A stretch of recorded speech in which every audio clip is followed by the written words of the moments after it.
earlier this week, there were some job listings that popped up for a developer to work on a new Bioshock. And spoilers from a job listing page, it is going to have, and I quote, a fantastical new setting, which, is really we're kind of like, I guess, like 2 for 3 in terms of settings in Bioshock. Like Bioshock Right. 1 and 2 were in Rapture, and Infinite was in Columbia, and those were both really cool settings. But it seems like a pretty safe bet. I could have probably assumed this, but the cool thing about Bioshock is that it's a impossible universe where anything can happen as long as there's a lighthouse. We had Elizabeth ripping holes in the fabric of space and time and taking to all sorts of weird stuff like movie theaters from the 80s. And I'm kind of excited to see like where this goes, and I have a short list of sort of suggestions. Yeah. Now, before you get into that, it is worth pointing out Ken Levine, obviously not involved in this one, but 2K still owns the rights.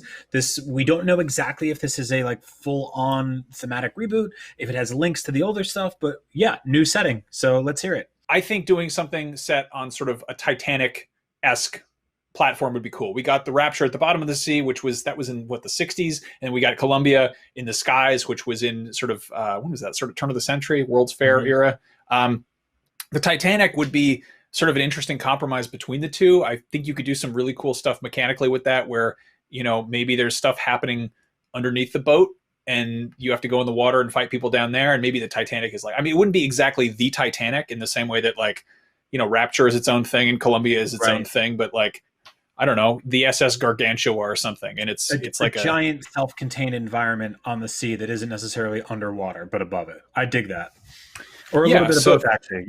That's how boats work. Yeah. And I mean, they can play with the sort of, historical sort of aesthetics of it. And that's kind of what I love, is that Bioshock is like history, but with imaginations. Shifting gears from that, I think something Frank Lloyd Wright, like iconic architect who, did, this is, what's it called? Falling Waters. Falling Waters, yeah, which was a house built over a waterfall, known for doing like really crazy right angles and very geometric shapes, but also like integrating nature into how that works. I guess like just what, if you take this sort of imagery and extrapolate from that, like what does an entire society look like? Like if you're fitting it within that sort of Bioshock rubric of like, here's an era of history with some weird sides to it, and then here's this kind of like aesthetic to go with it. Like where do you take that? I like that a lot because it doesn't pigeonhole it into sea, which was sort of pre-established but built inside, or sky, which was limited by whatever they actually fabricated up there.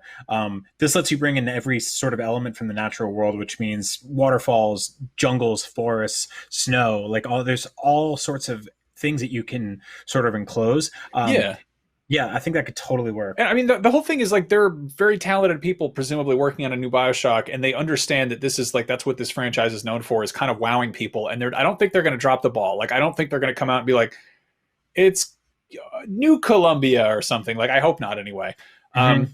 Getting weirder, what if you went way further back and did something in sort of the Salem witch trials, but had steampunk inventions in there? Like, again, Bioshock is about alternate dimensions and timelines and weird, like it's got this, it's my favorite kind of franchise because there's nothing is really set in stone. It's kind of the same deal with Far Cry, where it's not like, oh, this is like, here's the canonical timeline. Like, there's obviously something there, but for the most part, this is a new standalone game in a new crazy setting, and the only thing that has to happen is it has like, you have some way of getting superpowers and you shoot a bunch of weird dudes in a strange place. So I don't know. Basically, I mean, that's what really makes me excited about whatever they could do with it, because like you said, it doesn't like, there are powers that you expect and there are themes that you expect, but characters and settings are pretty wide open.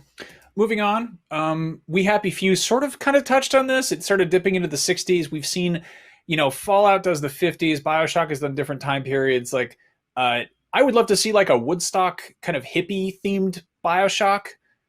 Like, what happens there? Like, we've seen like a handful of games that sort of hover around, I guess, hippie eras. Like, we always see these games that are due, kind of like Mafia 3 did 70s, and it seems like there's, I don't know, maybe too much flower power would be like not really on brand for a first person shooter video game. But again, this comes down to developers to get weird with it, and there's plenty to get weird with. And well, it also, I think it makes the nuance of when dips into horror a lot more effective when Oh it yeah. starts off so happy and acoustic, and then Yeah, and all I of a mean sudden, you've got the Manson family running around. Like there's a lot yeah, of weird dark sides to the 60s. But I mean imagine instead of a colorfully painted school bus, it's like a giant crab-like mech walking across the desert and there's just like, hippies and some crazy Jimi Hendrix like spiritual leader being like, all of my children love me. Like put Far Cry on a, some sort of floating platform covered in weird paintings.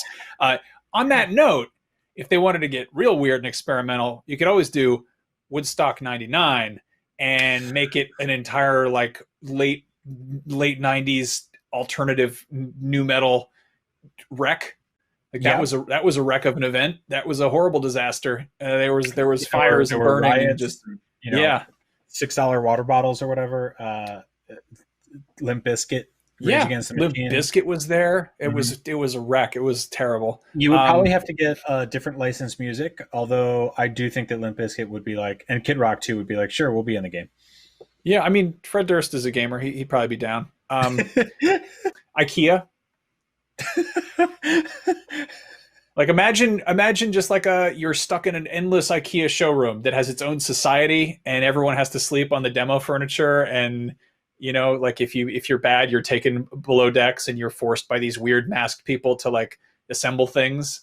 I don't know, there's something creepy about those IKEA instructions and IKEAs themselves are like they're a little bit weird. I don't know, I guess I want ABBA punk. Like we've gotten cyberpunk, we've gotten steampunk. Like give me like just like I don't know, like groovy sort of Swedish modular furniture, clean design, but something dark hanging under there. I like the idea of the meatballs giving you superpowers. That would be good. That would actually be really just very odd. It's like you've got like a lingonberry essence and you chug it and you can like shoot wooden pegs at people or something. Yeah, yeah, Now, or finally, pencils. this one I think is a no-brainer. It wouldn't obviously be this exact brand, but McDonald Land or something like it. That's Like amazing. Bioshock, but it's in a fast food theme park. Mm-hmm. How freaking dark what is would this that be? painting from? I don't know. I just searched McDonald Land, but I don't know what's wrong with the Hamburglar there. Yeah, he looks like his face is melting off. What happened to that It's dude? very bad. Yeah. So I don't understand his face. Like I I can't don't. tell if that's authentic. There's like a purple pirate sinking in a pond. Anyway, Matthew Runcall in the chat says, "Man, IGN, do you know when the PS5 is going to release?" No, we wouldn't be looking at JPEGs of McDonald Land if we knew when the PS5 was coming out, dude. We'll tell Let's, you when we find out. I promise. yeah, Anyway, we'll definitely do that. But yeah, I those hope. are those are the Yeah, places we want for Bioshock 4, which will be available on the PS5, hypothetically, if they finish development sometime in the next 8 years. So yeah. I think look forward to that coming to PlayStation 5 and the Series X and your PC. No, that's the beauty of BioShock. It can go anywhere, anywhen. Only the power of the imagination and the people developing it. So I don't know. Let us know in the comments what you want to see BioShock go pay a visit to.